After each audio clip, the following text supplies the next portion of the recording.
김종천 청와대 의전비서관이 오늘 새벽 음주운전을 하다 적발돼 직권 면직됐습니다.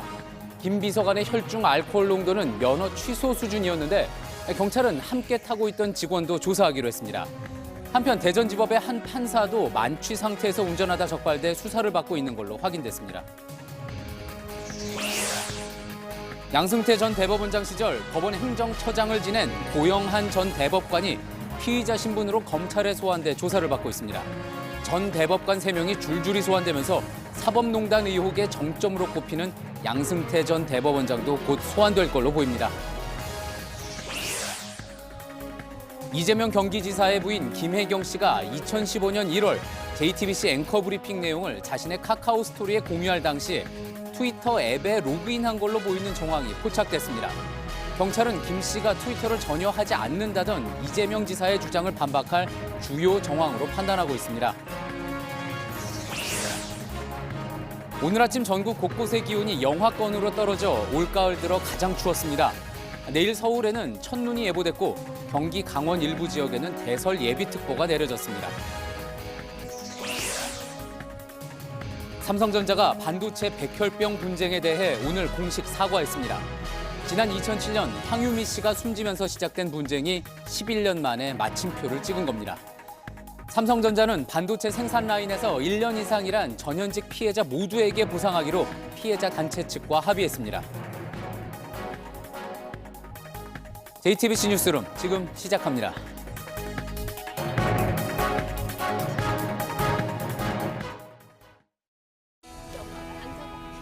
마스크가 필요 없는 세상으로. 내일을 바꾸는 현대 수소전기차. 청와대 김종천 의전비서관이 오늘 새벽 청와대 인근에서 음주운전으로 적발됐습니다. 문재인 대통령은 보고를 받자마자 김 비서관을 즉각 직권 면직했다고 청와대가 밝혔습니다. 최근 윤창호 씨 사망 사고로 음주운전에 대한 사회적 비판 여론이 부쩍 커진 상황입니다. 특히 문 대통령은 불과 한 달 전 음주운전에 대해서 강력한 처벌을 주문하기도 했습니다. 음주운전 사고는 실수가 아니라 살인 행위가 되기도 하고 다른 사람의 삶을 완전히 무너뜨리는 행위가 되기도 합니다. 이런 경고 이후에 청와대 직원이 음주운전을 했다는 점에서 단호하게 대처하지 않을 수 없다고 문 대통령은 밝혔습니다. 최근 경호처 직원이 술을 마시고 시민을 폭행한 사건도 있었는데 집권 3년 차에 접어드는 청와대, 공직기강이 해이해졌다는 비판도 나옵니다. 먼저 정재윤 기자입니다. 김종천 청와대 의전비서관은 오늘 새벽 0시 35분쯤 청와대 인근 음식점 앞에서 약 100m가량을 음주 상태로 운전하다 적발됐습니다. 경찰은 김 비서관의 혈중 알코올 농도는 0.12%로 면허 취소 수준이라고 밝혔습니다.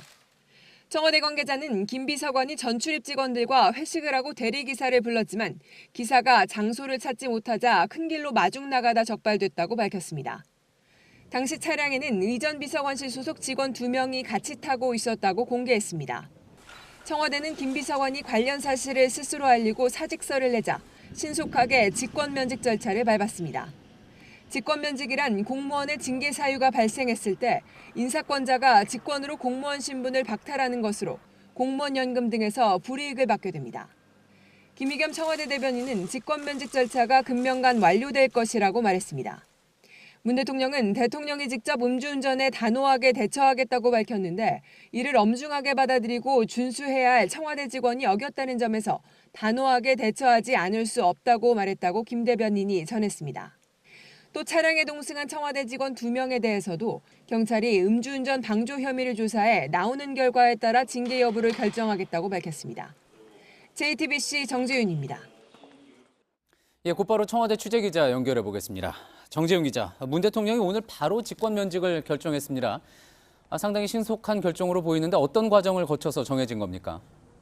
네, 간단히 문 대통령까지 보고 과정을 설명드리면 일단 새벽에 적발된 김종천 비서관이 임종석 비서실장에게 이 사실을 보고했고 사직서를 함께 제출했습니다. 임 실장은 이 사실을 아침에 문 대통령에 보고했고 문 대통령은 이 자리에서 직권 면직을 한 겁니다. 예. 자, 그렇다면 정리를 하면 사표를 수리하지 않고 직권 면직을 했다는 거잖아요.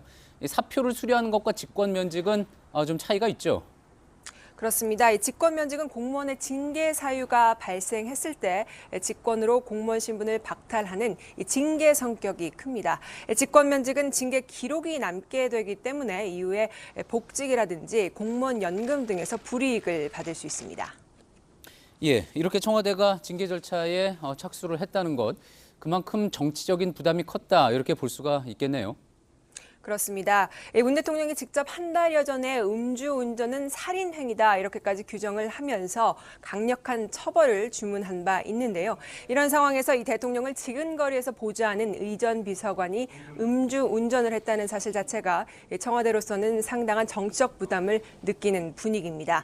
그래서 문 대통령도 직접 이 점을 언급하면서 단호히 대처할 수밖에 없었다 이렇게 밝혔습니다. 예.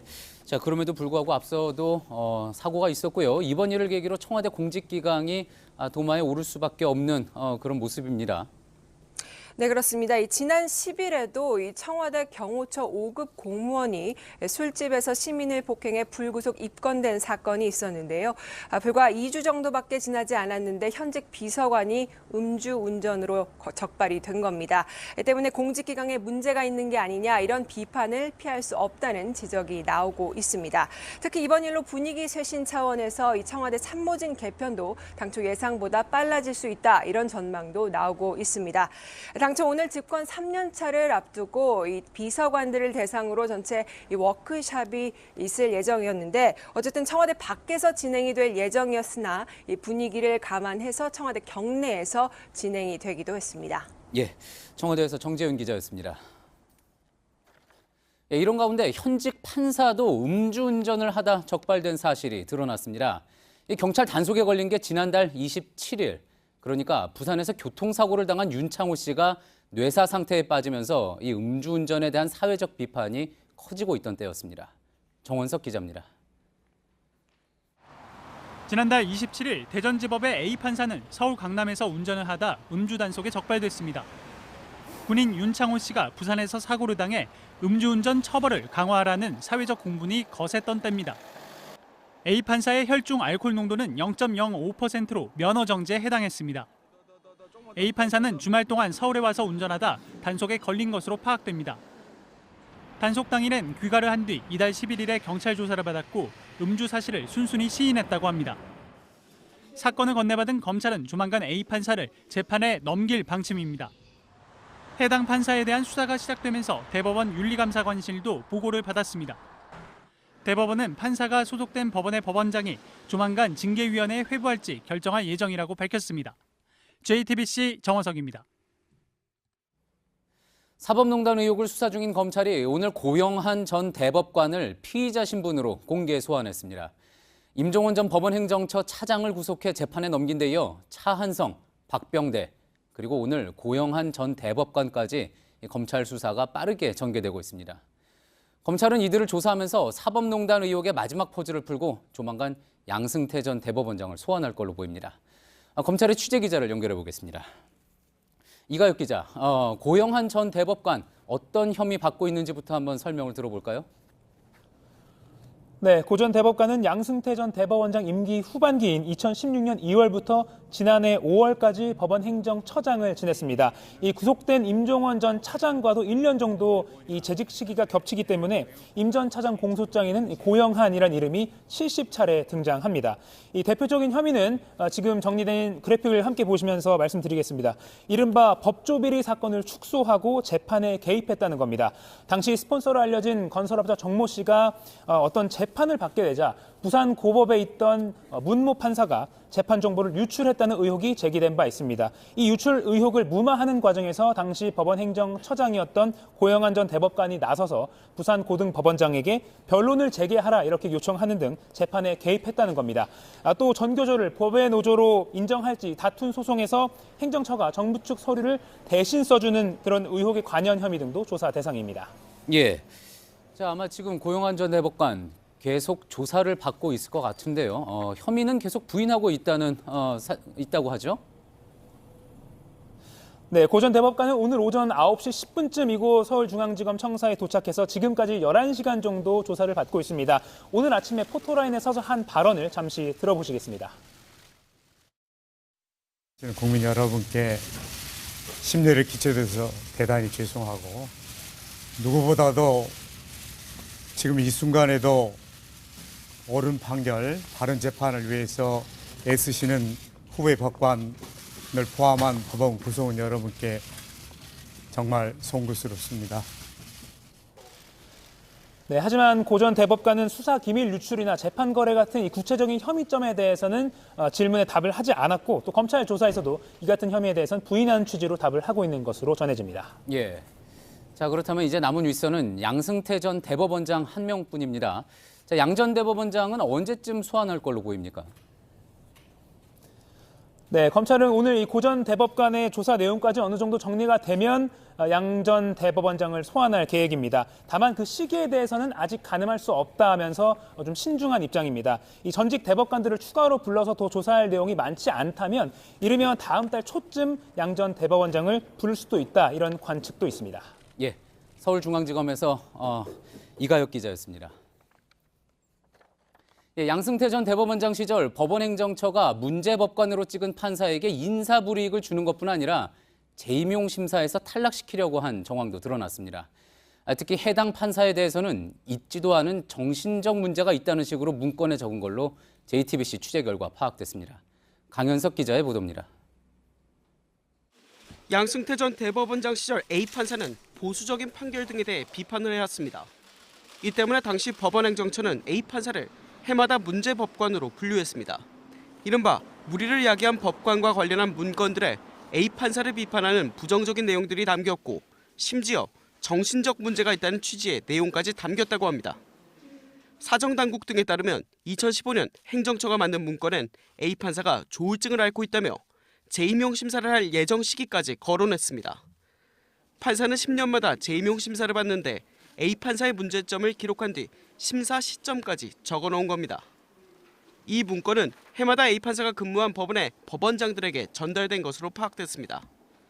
검찰은 A 판사가 정신과 진료 등을 전혀 받지 않았던 점 등에서 행정처가 내용을 조작한 걸로 판단했습니다.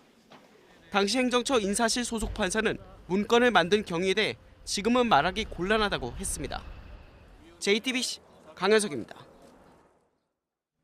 해경군 김 씨 트위터와 이재명 경기지사 부인 김혜경 씨의 소셜미디어에 JTBC 트위터에 올라온 기사가 1분 간격으로 공유된 정황이 드러나면서 파장이 일고 있습니다. 그런데 당시 김 씨가 이 글을 공유할 때 트위터 앱에 로그인한 의혹이 추가로 또 포착됐습니다. 경찰은 아내가 트위터를 전혀 하지 않는다고 했던 이 지사의 주장을 반박할 증거로 보고 있습니다. 송우영 기자입니다. 김혜경 씨가 2015년 1월 28일 자신의 카카오 스토리에 공유한 JTBC 트위터 계정 글입니다. JTBC 뉴스님의 트윗을 확인해보세요라는 자동으로 붙는 문구가 달려 있습니다. 경찰은 이 문구가 트위터 앱에 로그인한 이용자가 글을 다른 곳에 공유할 때 생기는 문구라고 설명했습니다. 평소 아내가 트위터나 페이스북 등 소셜미디어 계정이 없고 하지도 않는다는 이 지사의 주장과 다른 정황입니다. 또 김 씨의 카카오 스토리에는 휴대전화기 상단에 트위터의 알림을 의미하는 새 모양이 들어간 사진이 많습니다. 경찰은 이 사진들에 대해 김 씨가 자신의 휴대전화기에 있던 사진을 저장한 뒤 카카오 스토리에 올린 걸로 추정하고 있습니다. 평소 트위터를 사용한 정황으로 본다는 겁니다.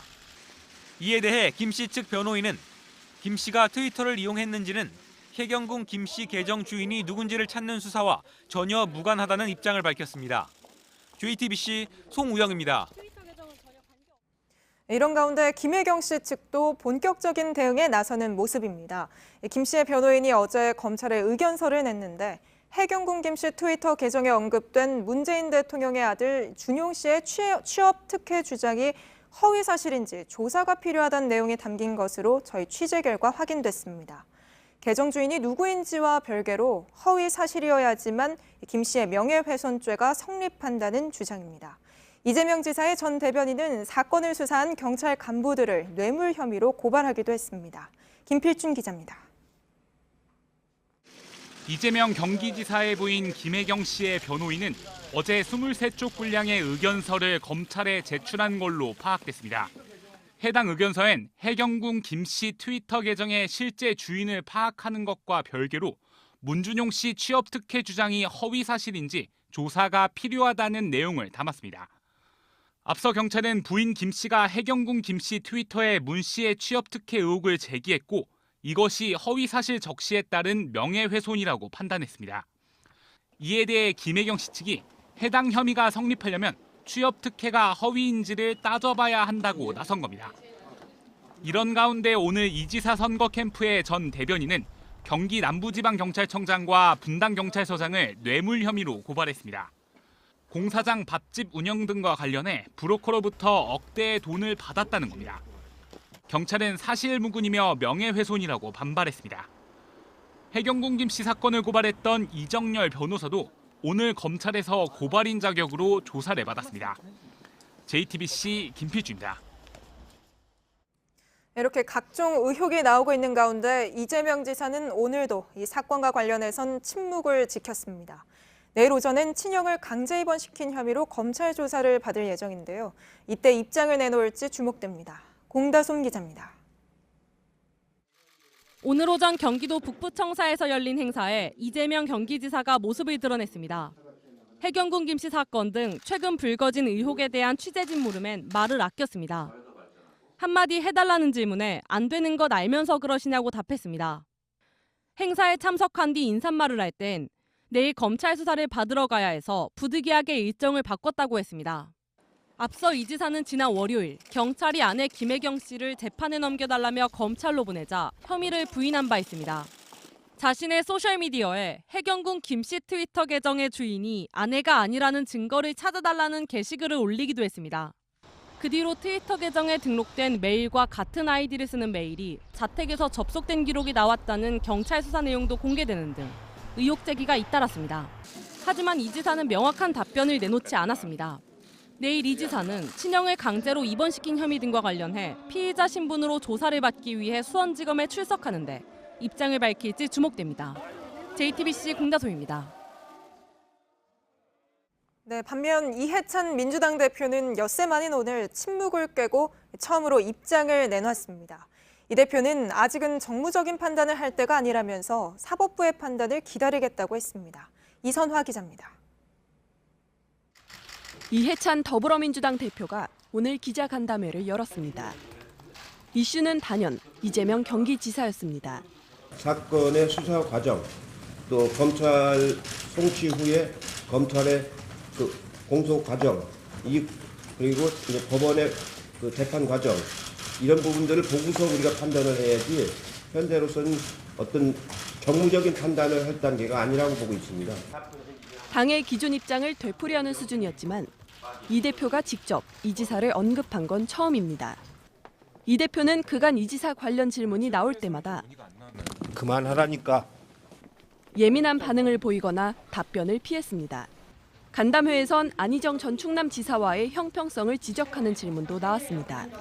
본인이 다 시인을 하고 사과를 했지 않습니까? 그렇기 때문에 논란의 여지가 없으니까. 그러면서 이 대표는 김경수 경남지사나 이 지사는 본인이 부인하고 있기 때문에 당에서 신중할 수밖에 없다고 말했습니다.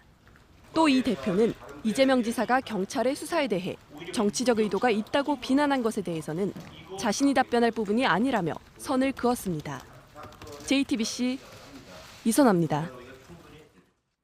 오늘은 올가을 들어 가장 추웠습니다. 내일도 이 추위가 이어지면서 서울엔 첫눈이 내릴 전망인데요. 경기 강원 일부 지역엔 대설 예비특보도 내려졌습니다. 일요일쯤엔 추위는 물러가지만 미세먼지가 몰려올 전망입니다. 강신후 기자입니다. 갑자기 닥친 추위에 시장 상인들은 불옆을 떠날 줄 모릅니다.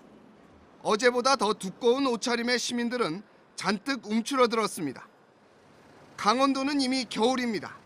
커다란 고드름이 곳곳마다 열렸고 주변 스키장도 문을 열었습니다. 어제 오늘은 너무 추웠어요. 영하 15도까지 내려갔는데. 서울 영하 3.1도를 비롯해 대관령 영하 9.2도, 설악산 영하 12.4도 등 오늘 아침 전국 대부분 지역은 영하권에서 시작했습니다. 여기에 찬바람은 체감 온도를 더 끌어내렸습니다. 추위는 내일까지 이어지면서 강원 지역은 최대 8cm, 중부지방엔 2에서 5cm의 눈이 내릴 것으로 기상청은 전망했습니다. 상대적으로 따뜻한 남부지방은 5mm 안팎의 비 소식이 있습니다. 그러다 일요일엔 기온이 예년 수준으로 회복될 전망입니다. 하지만 기온이 오르면서 중국 오염물질을 동반한 미세먼지가 한반도로 몰려옵니다. 환경부는 전국 곳곳의 미세먼지 농도가 나쁨을 기록할 것으로 예상했습니다. JTBC 강신호입니다. 오늘 추위는 올여름 폭염을 견디며 다 잊었던 지난 겨울의 북극 한파를 떠올리게 했습니다. 온화한 날씨가 이어지다 갑자기 기온이 곤두박질 치는 널뛰기 현상이 자주 나타났죠. 올겨울도 크게 다르지 않을 거란 전망이 나왔는데요. 윤영탁 기자가 자세히 설명하겠습니다. 13한 이온. 지난 겨울 지독한 한파 때문에 생긴 신조어입니다. 3일은 춥고 4일은 따뜻했던 이전 겨울과는 전혀 다른 양상이 나타나고 있는 겁니다. 지난 1월 중순부터 서울의 최저기온을 표시한 그래프입니다. 평년 기온을 한참 웃돌다 기온이 떨어지더니 23일엔 영하 14.6도, 또 사흘 뒤엔 영하 18도까지 곤두박질칩니다. 이렇게 일주일 넘게 이어졌습니다. 기상청이 올겨울 날씨 전망을 발표했습니다. 평균 기온만 살펴보면 12월과 내년 2월은 평년과 비슷하고 1월은 오히려 평년보다 조금 높을 걸로 예측됐습니다. 그런데 기온이 큰 폭으로 떨어질 때가 있겠다는 단서를 달았습니다. 널뛰기 날씨가 이번 겨울에도 이어진다는 겁니다. 왜 이런 현상이 이어지고 또 반복되는 것일까요?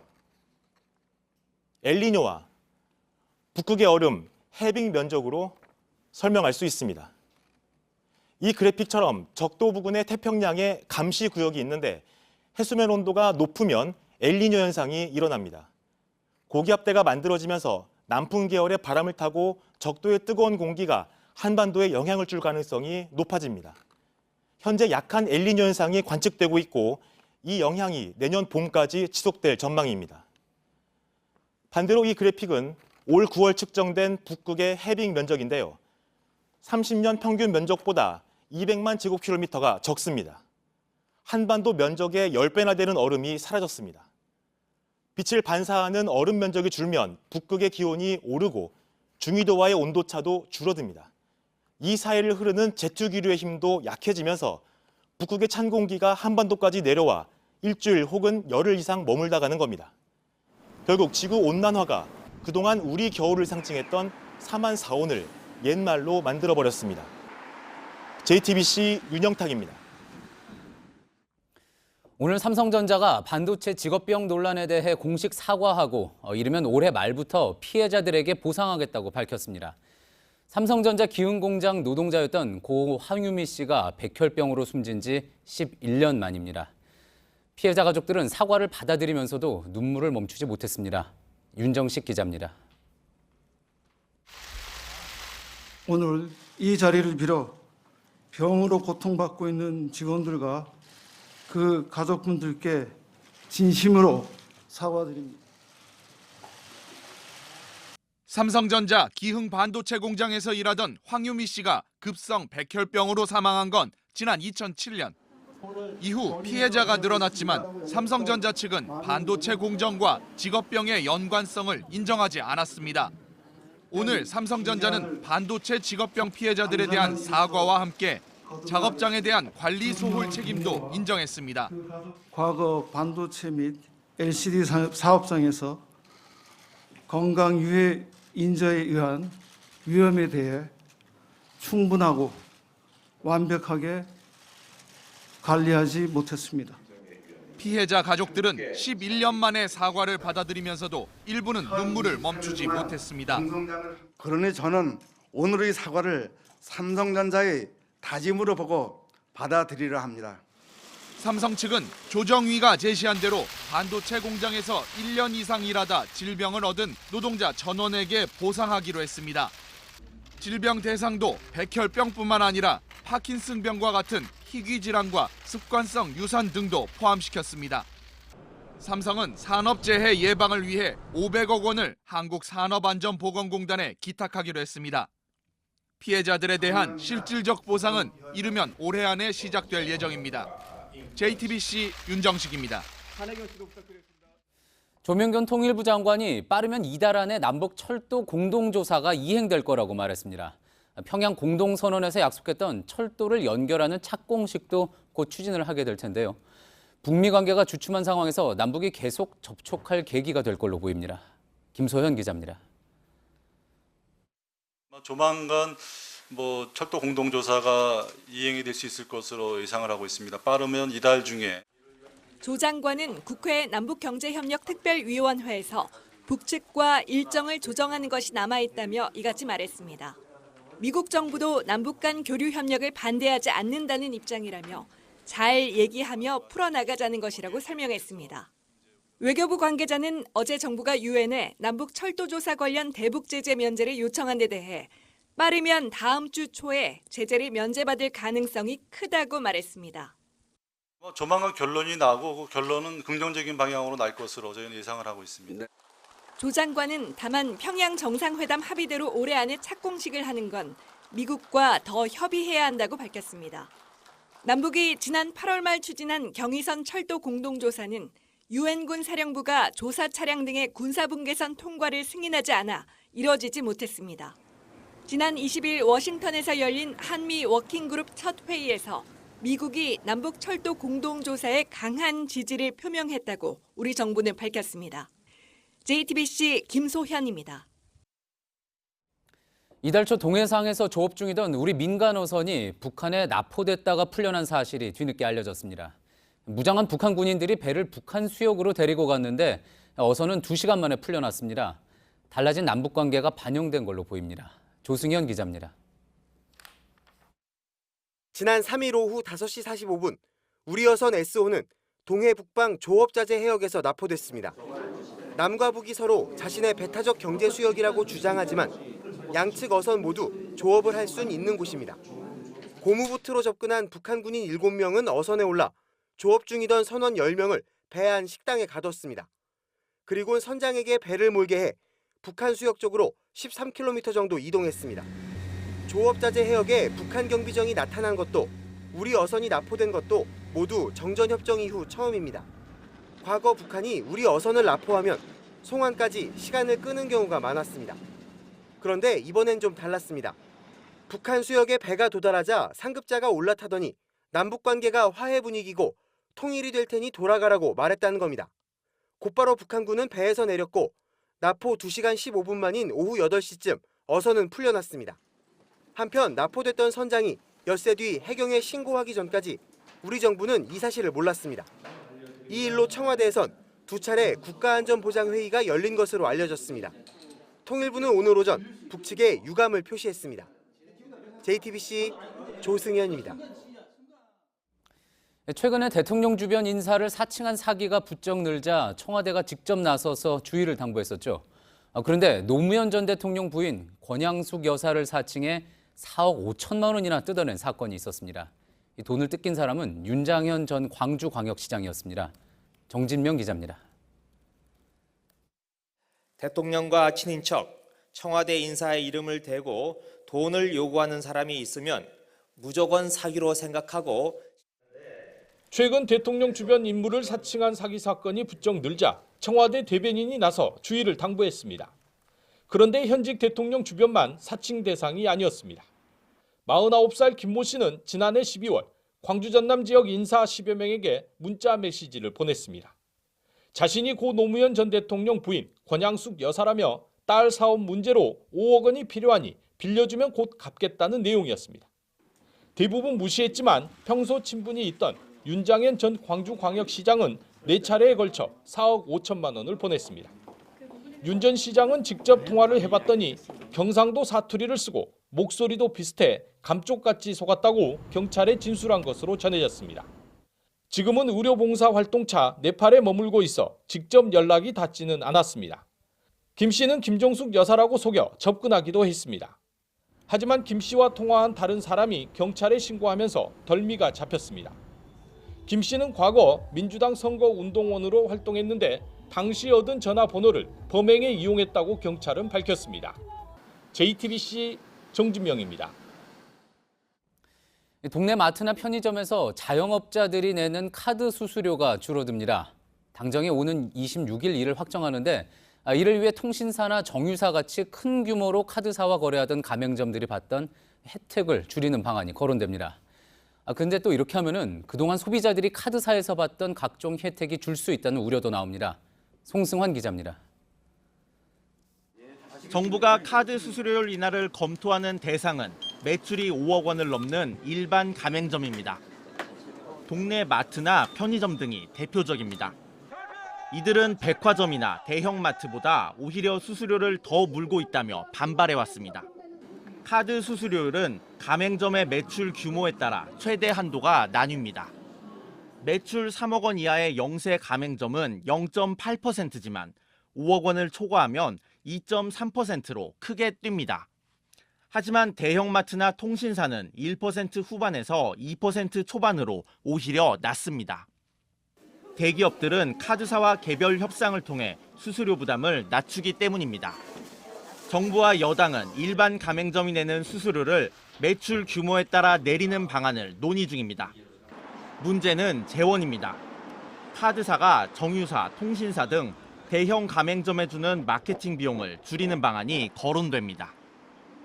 다만 이 마케팅 비용이 줄면 카드 포인트 적립이나 무이자 할부 등 소비자들이 받는 혜택도 따라서 줄어 논란도 예상됩니다. 금융위원회는 26일 당정협의에서 개편 방안을 확정해 발표할 예정입니다. JTBC 송승환입니다. 이혼을 한 뒤 법원에 명령이 내려졌는데도 전 배우자로부터 양육비를 받지 못하는 경우가 많습니다. 그냥 무시를 해도 법적으로 강제할 수단이 없어서입니다. 국회는 이같이 양육비를 주지 않는 이들의 운전면허를 취소하는 내용 등을 담은 법안을 발의하기로 했습니다. 강희연 기자입니다. 두 자녀를 둔 엄마 박모 씨는 13년 전 이혼했습니다. 한 아이는 지적장애와 심장병이 있습니다. 법원이 남편에게 지급하라고 명령한 양육비는 지금까지 한 번도 입금된 적이 없습니다. 우리 아이가 냉장고에 우유를 꺼내서 먹을 때 그 우유가 줄어들 때마다 내 마음이 쫄아들어요. 그걸 또 사다 넣어야 되기 때문에. 아이가 아플 때 엄마는 더 아픕니다. 내 아이가 밤에 열이 나요. 내 아이가 아프면 일반 사람들은 아이를 안고 바로 응급실로 뛰어가잖아요. 근데 저 같은 경우는 이 아이를 열이 나고 아픈데도 이 아이를 끌어안고 오늘 밤만 버티면 되겠지. 수소문 끝에 남편을 찾아냈지만 소용없었습니다. 음성 통화만 그것도 거의 한 100통화 이상은 해야 한 번 받을까? 문자도 거의 20, 30개를 보내면 기다려. 나도 지금 먹고 줄 타입이 없어. 여성가족부에 따르면 지난 4년간 양육비를 받지 못한 경우는 3명 중 2명입니다. 현행법상 이를 강제할 수단이 없습니다. 국회는 양육비를 주지 않을 경우 제재할 수 있는 개정안을 발의하기로 했습니다. 운전면허 취소와 여권 발급 제한 등 강제 수단을 동원해서라도 양육비 지급 이행률을 높여야 합니다. JTBC 강희연입니다. 코에 빨대가 박힌 거북이, 또 뱃속에서 6kg의 플라스틱이 쏟아져 나온 고래. 모두 다른 나라 이야기인 줄만 알았는데 우리 바다도 마찬가지였습니다. 며칠 전 서해에서 잡힌 아귀에서 500ml 플라스틱 물통이 나온 겁니다. 어민들은 바다의 경고라고 말하고 있습니다. 백민경 기자입니다. 지난 19일 전북 부안 앞바다에서는 유난히 배가 불룩한 아귀가 잡혔습니다. 아귀는 입의 크기가 몸의 3분의 2나 되는 물고기입니다. 배를 갈라봤더니 분홍빛 위장이 불룩하게 부풀어 있었고 그 안에서 500ml짜리 플라스틱 물통이 나왔습니다. 갈르기 전에 이제 이상 튀어나왔더라고요. 그래서 만져보니까 네. 이거 분명히 플라스틱 병이다. 처음 봤어요. 아귀가 잡힌 곳은 근처 바닷물이 모이는 곳으로 중국과 한국 양쪽의 바다 쓰레기가 떠내려온 걸로 보입니다. 전북환경운동연합은 한국도 해양 쓰레기 문제가 심각하다며 정부에서 경각심을 갖고 대응해야 한다고 경고했습니다. 해양 생물에서 플라스틱 쓰레기가 나오는 건 전 세계적인 문제입니다. 지난 19일 인도네시아 해변으로 떠내려온 죽은 향유고래 배 안에서도 플라스틱 컵 115개, 샌들 2켤레 등 바다 쓰레기 6kg이 쏟아져 나왔습니다. 유엔도 바다로 흘러드는 플라스틱 쓰레기의 양을 매년 1천만 톤으로 보고 있습니다. JTBC 백민경입니다. 어제 경남 거창과 경북 문경에 있는 이 태양광 발전 시설에서 불이 났습니다. 벌써 올해 들어 75번째인데요. 앞으로 태양광 발전 시설은 점점 늘어날 수밖에 없는데 안전 문제부터 해결해야 할 것으로 보입니다. 윤두열 기자입니다. 인적이 뜸한 야산에서 시뻘건 불길이 치솟습니다. 어제 오후 5시 20분쯤 경남 거창에 있는 태양광 발전소에서 불이 났습니다. 비슷한 시각 경북 문경에서도 판박이 화재가 발생했습니다. 철문은 떨어져 있고 내부에 쌓여있던 배터리는 모두 녹아내렸습니다. 발전소 옆 야산도 새카맣게 타버렸습니다. 이 태양광 발전소는 산 중턱에 있는 경우가 많아 불이 날 경우 산불로 이어질 가능성이 큽니다. 태양광 발전 시설에서 화재가 난 건 올해만 75번째입니다. 2013년 이후로 따지면 325건이나 되는데 90% 이상이 전기나 기계적인 문제 때문이었습니다. 특히 태양광으로 만든 전기를 저장하는 에너지 저장 장치에서 불이 시작되는 경우가 대부분입니다. 산업부는 지난 8월부터 왜 불이 나는지 조사하고 있지만 아직 정확한 원인을 파악하지 못하고 있습니다. 온도라든지 습도라든지 외부적인 환경 요인에 의해서 절연이 되는데 그걸 견뎌야 되는데 만약에 못 견뎠다든지 이런 것들은 조사를 해봐야 되는 거라서. 전국의 태양광 발전 시설은 43만 개를 넘었고 앞으로도 한참 더 설치해야 합니다. 화재 원인을 제대로 규명해 해결하지 않는다면 우려는 커질 수밖에 없습니다. JTBC 윤두열입니다. 전 세계적으로 문명을 거부하고 살아가는 원시 부족은 100여 개에 달합니다. 6만 년 동안 외부와 단절된 원시의 섬에서 최근 미국인 선교사가 숨지는 사건이 발생했습니다. 선교를 위해 섬에 들어갔다 화살을 맞아 숨졌는데 원시 부족은 외부 세계로부터 전염병 등을 막기 위해 공격했다고 합니다. 이한주 기자입니다. 인도에서 동쪽으로 1,400여 킬로미터 떨어진 인도양의 북센티넬 섬입니다. 허리띠 외에는 아무것도 걸치지 않은 사람들이 해변에 나타납니다. 외부 문명과 단절한 채 지내온 원시부족 센티넬족입니다. 센티넬족은 극도의 경계심을 보이며 외지인들이 던져준 코코넛만 챙긴 채 사라집니다. 현지 시간 16일 이 섬에 상륙한 미국인 선교사 26살 존 앨런 차우가 센티넬족이 쏜 화살에 맞아 숨졌습니다.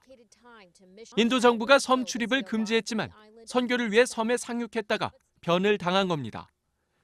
센티넬족은 외지인의 접근을 극도로 경계해왔고 실제 2006년에는 섬에 상륙한 인도 낚시꾼 2명을 살해하기도 했습니다. 유족들은 성명을 통해 아들이 센티넬족에 대한 깊은 애정이 있었다며 아들을 살해한 이들을 용서한다고 했습니다. CNN은 센티넬족처럼 문명을 거부하고 지내는 원시부족이 100여 개에 이른다고 보도했습니다. 이 원시부족들은 외부 세계에 대해 극단적 거부감을 보이며 대부분의 대면은 폭력이나 전염병 확산 등 끔찍한 결과로 이어졌다고 설명했습니다. JTBC 이한주입니다. 최근 다이어트에 효과가 있다며 곤약 젤리가 인기를 끌고 있습니다. 그런데 정작 살을 빼는 데는 별 도움이 안 되는 것으로 드러났습니다. 효과를 내기엔 다이어트에 도움이 되는 성분이 턱없이 적은 겁니다. 이상화 기자입니다. 곤약 젤리는 일본에서 인기를 끌면서 다이어트 간식으로 알려졌습니다. 칼로리가 없고 쉽게 포만감을 느낄 수 있어 식사를 대신해 먹기도 합니다. 일본 곤약 젤리가 유명하다고 해서 그 뒤에 약간 다이어트 식품으로 많이 들어왔다고 많이 먹고 있어요. 주위에서도 많이 먹고 있는 것 같아요. 하지만 식약처는 다이어트 효과를 기대하기 어렵다고 밝혔습니다. 체중 감량에 도움을 주는 건 곤약에서 추출한 글루코만난 식이섬유입니다. 혈중 콜레스테롤을 개선하고 배변 활동에 도움을 주는 성분입니다. 효과를 보려면 하루 2.7g 이상 섭취해야 합니다. 그런데 곤약 젤리 음료에 들어간 곤약 성분은 평균 0.4g에 불과했습니다. 0.02g만 든 제품도 있었습니다. 제품 성분의 97%가량은 물이고 나머지는 맛을 내기 위한 과일즙, 착향료 등이었습니다. 전문가들은 곤약이 수분을 흡수하기 때문에 순간 포만감이 들 수는 있지만 결국 부작용이 생길 수 있다고 설명합니다. 식사 대신 먹으면 기초 대사량을 떨어뜨려 체중 조절에 오히려 악영향을 준다는 겁니다. 특히 곤약을 더 넣으면 딱딱해져 젤리 식감을 유지할 수 없는 만큼 젤리나 음료료는 사실상 곤약의 효과를 볼 수 없다는 지적입니다. JTBC 이상화입니다. 방금 보신 곤약 젤리 말고도 몸에 붙이기만 해도 살이 빠진다고 광고하는 이른바 다이어트 패치 제품들도 인기를 끌고 있죠.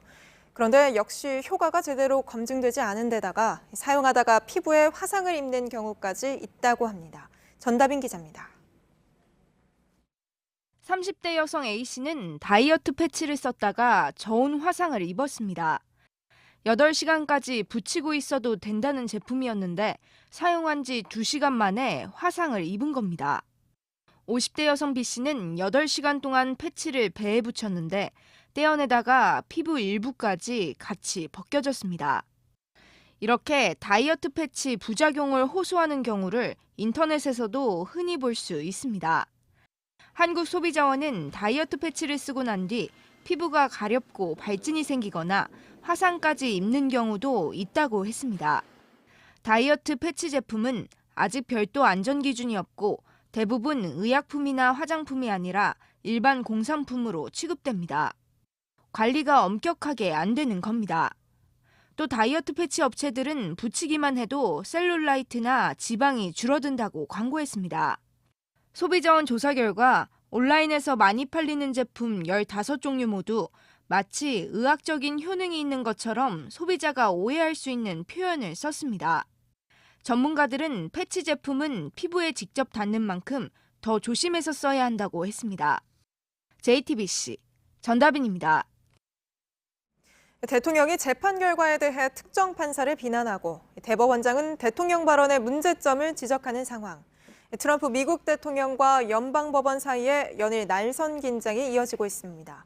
법원이 중미 이민자 행렬의 망명 신청을 제한하는 대통령의 행정명령을 중단시켰다는 게 이유입니다. 김혜미 기자입니다. 트럼프 대통령은 미국 최대 명절인 추수감사절을 맞아 아프가니스탄에 있는 장병과 통화를 했습니다. 그런데 국경 안보를 강조하다가 불쑥 법원에 대한 비판을 쏟아냅니다.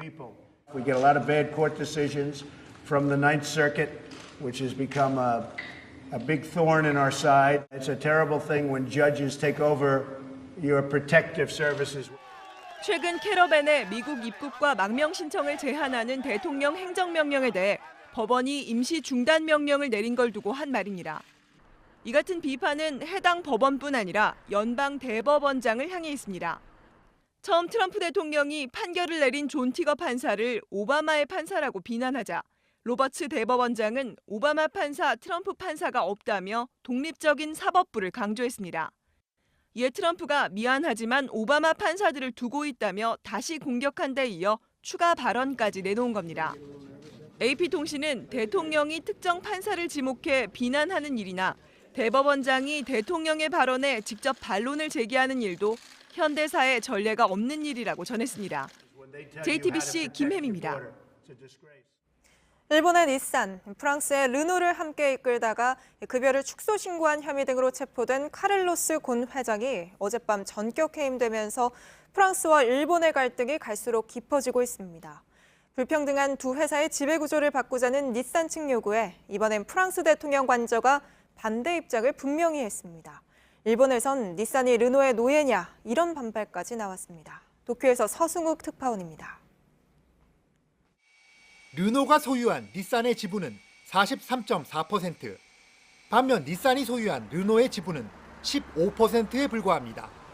닛산이 벌어 르노를 먹여 살리는 지배구조를 바꾸자는 닛산 측 요구에 르노의 최대 주주인 프랑스 정부가 전면에 나섰습니다. 로이터 통신에 따르면 프랑스 대통령 관저의 당국자는 지금은 지분 관계 등 힘의 균형에 변화를 줄 때가 아니다라고 말했습니다. 르노가 닛산을 계속 지배하겠다는 겁니다. 요미우리 신문은 우리는 르노의 노예라는 불만이 닛산 내부에서 터져나온다고 반발 기류를 전했습니다. 이와 관련 월스트리트 저널은 닛산이 후임 회장을 지명하겠다며 곤 회장 혐의와 관련된 내부 조사 자료를 넘겨달라는 르노의 요구를 거부했다고 보도했습니다. 갈등이 커지자 양국의 경제장관이 급하게 파리에서 만났습니다.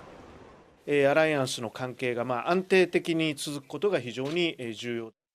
권 회장은 닛산에서는 해임됐지만 르노에서는 여전히 회장입니다.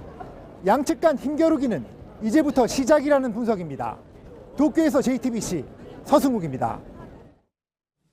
링 위의 복서처럼 그린 위엔 두 골퍼, 우즈와 미켈슨만 마주합니다. 갤러리는 없고 TV로만 중계되는 대결. 대신 두 선수에겐 마이크가 채워져서 시시각각 환호와 탄식이 생생하게 공개됩니다. 골프 역사에서 한 번도 없었던 경기가 내일 열리는데 온누리 기자가 자세히 전해드립니다. 머리를 맞댄 두 선수. 우즈와 미켈슨은 기자회견부터 복서처럼 등장했습니다. I'm willing to risk 100,000 that says I birdie the first hole. So you think you can make birdie on the first hole? Double it. 흑인과 백인, 오른손과 왼손, 어퍼컷 세리머니와 엄지 세리머니. 둘은 너무 달라서 비교되곤 했습니다. 미켈슨은 우즈가 등장하면서 가장 유명한 2인자로 불렸습니다. 그러나 서로 오르락 내리락하며 곡절도 많았습니다. 2009년 우즈가 성추문 직후 모두의 비난을 받을 때 미켈슨은 유방암을 이겨낸 부인에게 마스터스 우승을 선물했습니다. 최근 몇 년간 우즈가 허리 부상으로 또 미켈슨은 부진으로 우승에서 멀어졌는데 올해는 나란히 정상을 맛보며 부활했습니다. 그리고 이번에 맞대결이 이뤄졌습니다. 이긴 선수가 100억 원을 챙기는 게임. 갤러리는 없고 유료 채널을 통해 생중계됩니다. 두 선수와 캐디까지 모두 마이크를 차고 경기해 혼잣말까지 생생하게 전달됩니다. JTBC 온누리입니다. 부산 김해공항에서 과속운전을 하다 택시기사를 치어 중상을 입힌 항공사 직원이 금고형을 선고받았습니다. 법원은 지난 7월 시속 131km로 BMW 승용차를 몰다 40대 택시기사를 들이받아 다치게 한 혐의로 기소된 34살 정모 씨에게 금고 2년을 선고했습니다. 피해자는 현재 전신마비 상태로 치료를 받고 있습니다. 염전에 갇혀 노동력을 착취당한 이른바 염전노예 피해자들이 국가를 상대로 낸 2심 소송에서 추가로 배상 판결을 받아냈습니다. 서울고법은 김모 씨 등 3명이 국가와 전남 완도군을 상대로 낸 소송에서 1심 판결을 뒤집고 2천만 원에서 3천만 원씩 지급하라고 했습니다. 앞서 1심은 피해자 8명 중 경찰의 도움을 요청했던 박모 씨에게만 배상하라고 판결했지만 나머지 피해자 중 3명이 항소해 배상을 받게 됐습니다. 최태원 SK그룹 회장이 SK지주사 주식 4.68%, 약 9,600억 원어치를 친족들에게 증여했습니다. 동생인 최재원 SK그룹 수석 부회장과 사촌형인 고 최윤원 SK케미칼 회장 유족, 최신원 SK네트워크스 회장 등이 주식을 받게 됐습니다. SK그룹은 최 회장이 취임 20주년을 맞아 감사의 뜻으로 주식을 나눠준 것이라며 그룹 지배구조에는 영향이 없다고 밝혔습니다. 패션쇼 홍보 동영상에서 중국을 비하했다는 논란을 빚은 이탈리아 명품 브랜드 돌체앤가바나가 중국 온라인 쇼핑몰과 고급 백화점에서 잇따라 퇴출되고 있습니다. 홍콩 사우스 차이나 모닝포스트는 홍콩의 고급 백화점인 레인 크로포드가 돌체앤가바나 매장을 모두 철수하기로 했다고 전했습니다. 앞서 알리바바 등 주요 전자상거래 업체들도 온라인 쇼핑몰에서 돌체앤가바나 제품을 모두 내린 바 있습니다.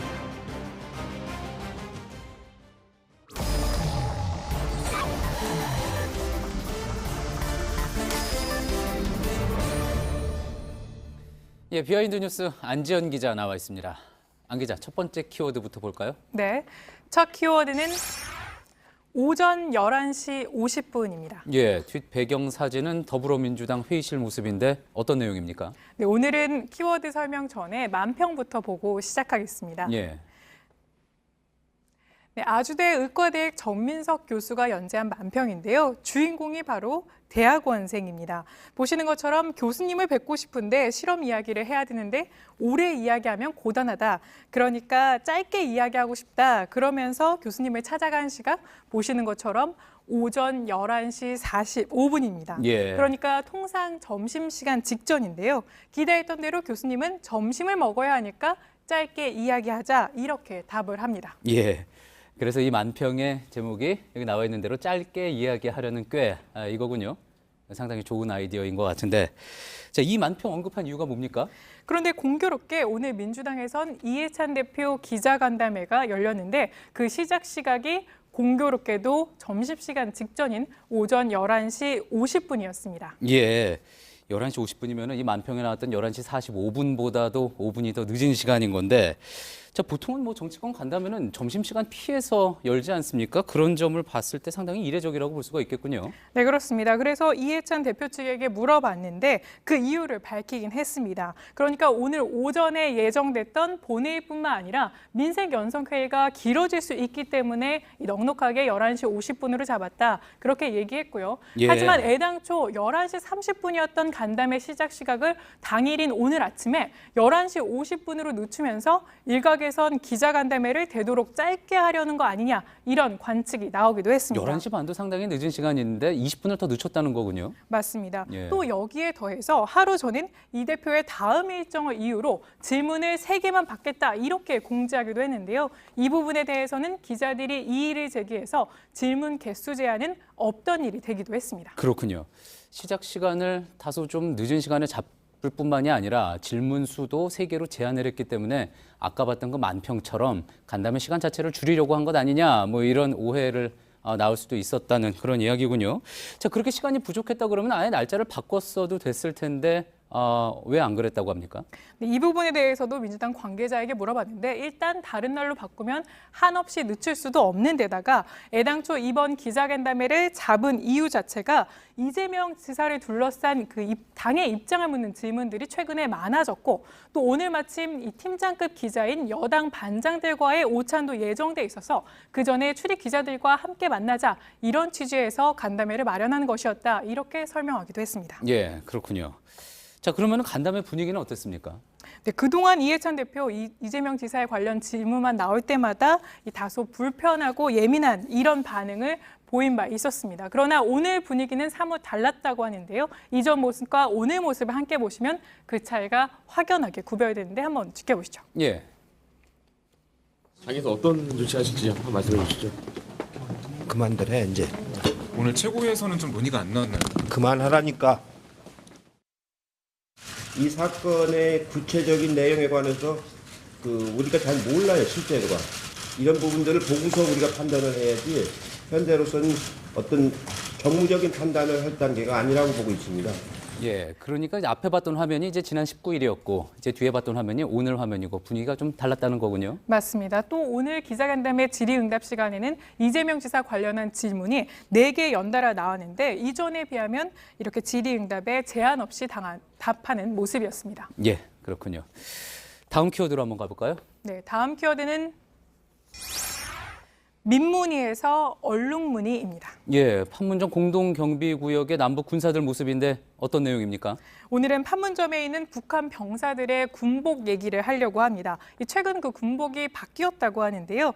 먼저 예전 사진부터 한번 보시겠습니다. 예. 예전 사진인데 보시는 것처럼 이렇게 민무늬 군복이고요. 예. 또 전투모는 이렇게 전혀 다른 무늬의 전투모가 있습니다. 상당히 익숙한 모습이죠. 그동안 공동경비구역 나왔을 때 이런 모습 많이 봤으니까요. 네, 맞습니다. 또 허리띠 주변에 보시면 이렇게 무전기와 권총도 보이는 모습입니다. 예. 자, 그런데 어떻게 바뀐 겁니까? 네, 그런데 최근 바뀐 모습을 한번 사진으로 준비해봤습니다. 바로 이 모습인데요. 예. 바로 무늬 자체가 이렇게 얼룩무늬로 바뀌었고 전투모도 같은 얼룩무늬로 바뀌었습니다. 예. 또 자세히 보시면은 전에 없던 선글라스와 이렇게 귀에는 이어폰을 찬 모습도 보이고요. 또 허리띠에는 이렇게 권총은 사라졌지만 대신 판문점 글씨가 써져 있는 완장을 차고 있는 모습입니다. 예. 상당히 뭐 예전의 모습보다는 요즘 보통 군인들, 전 세계 군인들이 보통 입는 군복 같은 그런 좀 익숙한 그런 모습이군요. 네, 맞습니다. 그런데 이 사진들은 중국 베이징에 본사를 둔 북한 전문 여행사인 고려투에스의 리치비 매니서의 인스타에 올라온 사진을 저희가 이처럼 가져온 겁니다. 그렇군요. 뭐 전반적으로 봐서 어쨌든 익숙해진 그런 군복의 모습이기는 합니다. 그런데 이렇게 바꾼 이유 뭐라고 설명이 있습니까? 일단 북측이 공식적으로 이에 대해서 발표하지 않았기 때문에 정확한 이유는 알 수 없습니다. 예. 다만 몇 가지 추정은 가능한데요. 그래서 저희가 전문가에게도 이 이유를 물어봤습니다. 이 문성묵 한국국가전략연구원 통일전략센터장에게 물어봤는데 이렇게 대답했습니다. 외부 시선에 의식할 수밖에 없는 상황이어서 변화를 준 것으로 보인다. 이렇게 얘기했습니다. 그렇군요. 원래 이제 군복을 그런 속칭 말하는 개구리 모양으로 바꾸는 거는 이제 위장 능력을 높이기 위해서 그런 군복을 많이 입는데 사실 공동경비구역은 그렇게 위장이 필요한 곳은 아니기 때문에 왜 그렇게 바꿨을까 궁금한 대목인데 지금 문성묵 한국국가전략연구원 통일전략센터장은 외부 시선을 의식해서 그랬다. 그런 대답이군요. 네, 최근 남북 합의에 따라서 JSA를 비무장화하기로 합의를 했습니다. 예. 그러니까 JSA가 대외 개방 흐름으로 가면서 앞으로 일반인도 왕래가 가능해졌게 됐고요. 그러니까 북한 병사들이 해외 관광객들에게 노출될 수밖에 없는 그런 상황이 된 겁니다. 또 이 밖에 남북한 병사들이 함께 근무하기로 하면서 여기서도 남북한이 비교되지 않게 세련된 느낌을 주려고 한 거 아니겠느냐 이런 관측이 나오고 있습니다. 예. 어디까지나 뭐 우리 쪽의 관측이라고 볼 수 있는 거겠죠. 잘 들었습니다. 비하인드 뉴스 안지연 기자였습니다. 발로 하는 축구에서 요즘은 손이 중요해지고 있습니다. 오늘 잉글랜드 리버풀은 이례적으로 스로인 전문 코치와 계약을 했는데 그동안 소홀하게 생각했던 스로인도 이젠 하나의 전술이 됐습니다. 이도성 기자입니다. 터치라인에서 골문 가까이로 향하는 위협적인 패스들. 이처럼 요즘 축구에선 발이 아닌 손으로 골을 만들어주는 장면이 자주 나옵니다. 공이 터치라인 밖으로 나가면 경기를 재개한다는 의미에서 시작된 스로인. 155년 전 도입됐는데 최근엔 얼마나 멀리 그리고 빠르고 정확하게 공을 던지느냐가 중요해졌습니다. 때때로 제주 넘으며 공을 최대한 멀리 보내는 기발한 시도도 이어졌습니다. 리버풀은 스로인 기술을 제대로 가르치는 코치까지 받아들였습니다. 스로인으로 공을 51m까지 던져 세계 최장거리 기록을 보유한 스로인 전문 코치입니다. 한 경기에서 보통 40개 안팎의 스로인이 나오는데 제대로 활용해서 하나의 전술로 쓰겠다는 겁니다. 스로인할 땐 오프사이드도 적용되지 않는 데다 골문 앞 공격수에게 정확하게 연결만 해주면 골의 시작이 되는 경우가 많아졌기 때문입니다. 우리나라도 스로인이 좋았던 현영민이 2002 월드컵 당시 발탁되면서 스로인 기술을 달리 보기 시작했는데 한때 성남 소속이었던 김성환, 전북 김진수 등이 30m 넘게 나가는 길고 정확한 스로인으로 눈길을 모았습니다. JTBC 이도성입니다. 내일 새벽부터 서울을 비롯한 수도권에 비나 눈이 시작돼 아침엔 전국 대부분 지역으로 확대될 전망입니다. 오후엔 대부분 그치겠지만 강원 영서와 산지엔 최고 8cm까지 쌓이겠고 서울과 경기 일대에도 1cm에서 3cm의 적설량을 보일 것으로 기상청은 내다봤습니다. 가을 한파는 물러가겠지만 초미세먼지는 낮 동안엔 보통 수준을 보이다가 밤부터 대기가 정체되고 중국에 오염물질이 유입되면서 서쪽 지방을 중심으로 농도가 오르겠습니다. 예, 오늘 뉴스가 끝난 뒤에는 소셜라이브 프라이데이가 있습니다. 어제 이재록 1심 선고가 있었죠. 징역 15년형이 선고됐는데 이 사건을 취재해온 기자와 함께 한 걸음 더 들어가 이야기를 나눠보도록 하겠습니다. 네, 저희가 준비한 소식은 여기까지입니다. 시청해주신 여러분 고맙습니다.